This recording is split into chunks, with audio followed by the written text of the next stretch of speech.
दोस्तों एप्पी फिज या रियल का एप्पल जूस तो आपने कभी ना कभी पिया ही होगा।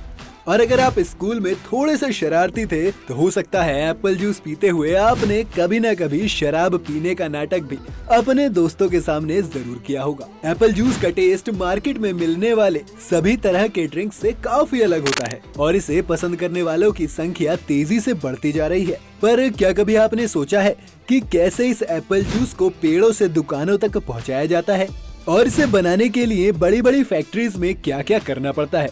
आज इसी की पड़ताल करने हम निकल पड़े हैं और आपको बताने वाले हैं कि एप्पल जूस मैन्युफैक्चरिंग का पूरा प्रोसेस होता कैसा है।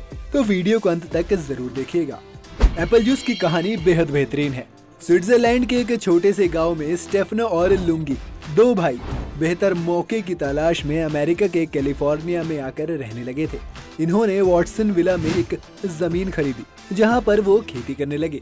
इसी बीच उन्होंने सेब उगाना भी शुरू कर दिया। इस खेती से ही कमाए पैसों से उन्होंने इसके बाद एक सोडा बिजनेस भी शुरू कर दिया और छोटे भाई ने स्टेफनो फार्म पर उग रहे सेबों के साथ एक्सपेरिमेंट करना शुरू कर दिया और इस तरह उसने फर्मेंटेड एप्पल साइडर की एक रेसिपी खोज निकाली। एप्पल साइडर एप्पल जूस ही होता है लेकिन इसे फिल्टर नहीं किया गया होता। इसके बाद 1920 में अमेरिका की सरकार ने अपने यहाँ पर सभी तरह की शराब पर प्रतिबंध लगा दिया।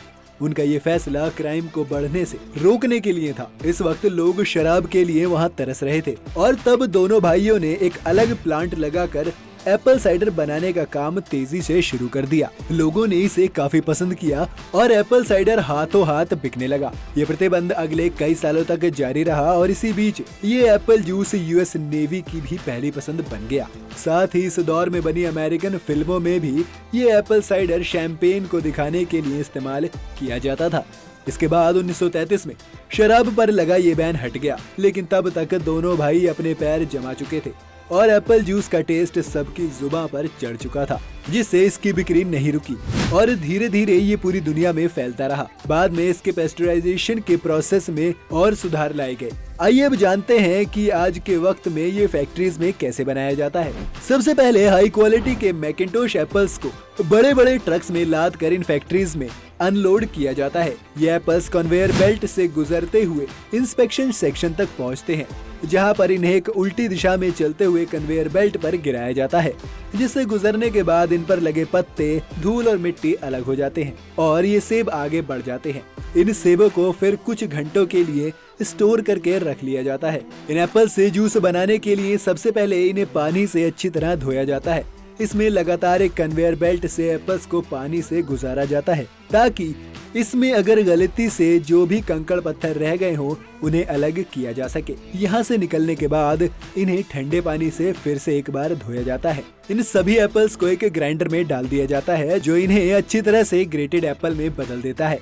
इन ग्रेटेड एप्पल्स में अलग से कुछ केमिकल्स एंजाइम्स भी ऐड किए जाते हैं। ये एंजाइम्स इन ग्रेटेड एप्पल्स को सेल्यूलर लेवल पर तोड़ देते हैं, जिससे बाद में इनसे जूस निकालने में ज्यादा मदद मिलती है।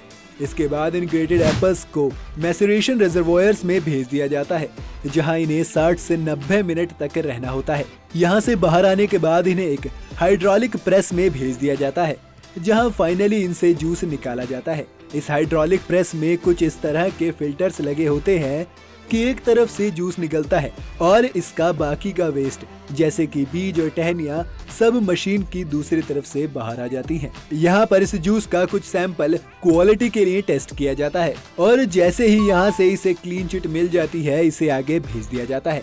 अगले स्टेप में इस जूस को पहली बार फिल्टर किया जाता है और इसमें बच गए सॉलिड पार्टिकल्स को अलग कर लिया जाता है। यहाँ से फिल्टर होने के बाद इस जूस को पेस्चराइजेशन के लिए आगे भेज दिया जाता है, जहाँ इस जूस को 22 डिग्री सेल्सियस के तापमान से 88 डिग्री सेल्सियस तक ले जाया जाता है और फिर ठंडा करके वापस 50 डिग्री सेल्सियस तक लाया जाता है। इससे जूस में मौजूद सभी इम्प्योरिटीज मिट जाती हैं और साथ ही जूस को अब ज्यादा वक्त तक स्टोर भी किया जा सकता है। अब हमारा एप्पल जूस लगभग तैयार है। यहाँ से निकलकर इस जूस को फ्लेवर, कलर, क्लैरिटी और नेचुरल फ्रूट शुगर कंटेंट के लिए चेक किया जाता है। एप्पल जूस ज्यादातर अक्टूबर के महीने में ही बनाया जाता है, क्योंकि उसी वक्त आपको सेब देखने को मिलते हैं। इसलिए ये जरूरी है कि साल भर सप्लाई जारी रखने के लिए ये जूस कहीं स्टोर करके रख दिया जाए। बड़े बड़े कंटेनर्स में इस जूस को स्टोर करके रख दिया जाता है हर एक कंटेनर में 1000 से 1100 लीटर तक जूस स्टोर किया जा सकता है। इन कंटेनर्स में जूस को सही सलामत रखने के लिए हर कंपनी अपने प्रिजर्विंग एजेंट्स भी डाल देती है। वहीं कुछ कंपनी ऐसी भी हैं जो दावा करती हैं कि वो प्रिजर्विंग एजेंट्स का इस्तेमाल नहीं करती हैं। यहाँ से आगे बढ़ते हुए हम पैकेजिंग सेक्शन तक पहुँचते हैं, जहाँ मशीनों की मदद से हर minute 100 tetra packs apple juice से भरे जाते हैं। इसके बाद इन्हें सील कर दिया जाता है। इन सील्ड पैकेजेस पर एक मशीन हॉट ग्लू स्प्रे कर देती है और फिर इन पर स्ट्रॉ को अटैच किया जाता है। दूसरी तरफ इस एप्पल जूस को बॉटल्स में पैक करने की तैयारी की जाती है। यहाँ पर पहले बॉटल्स को अच्छे से धोया जाता है और हाइड्रोजन पेरोक्साइड की मदद से इन्हें डिसइंफेक्ट किया जाता है। डिसइंफेक्शन के बाद स्टेराइल पानी से इन्हें धोया जाता है और फिर आगे एप्पल जूस से भर दिया जाता है। ऑटोमेटिक मशीन इन्हें आगे ले जाकर कैप से बंद कर देती है। साथ ही इन पर कंपनी का लोगो भी लगा दिया जाता है। अब ये एप्पल जूस आपके पीने के लिए पूरी तरह तैयार है। आपको एप्पल जूस कैसा लगता है हमें कमेंट करके बताएं। साथ ही वीडियो अगर आपको पसंद आया हो तो वीडियो को लाइक करें और चैनल को सब्सक्राइब करना ना भूलें। आपका बहुत बहुत शुक्रिया।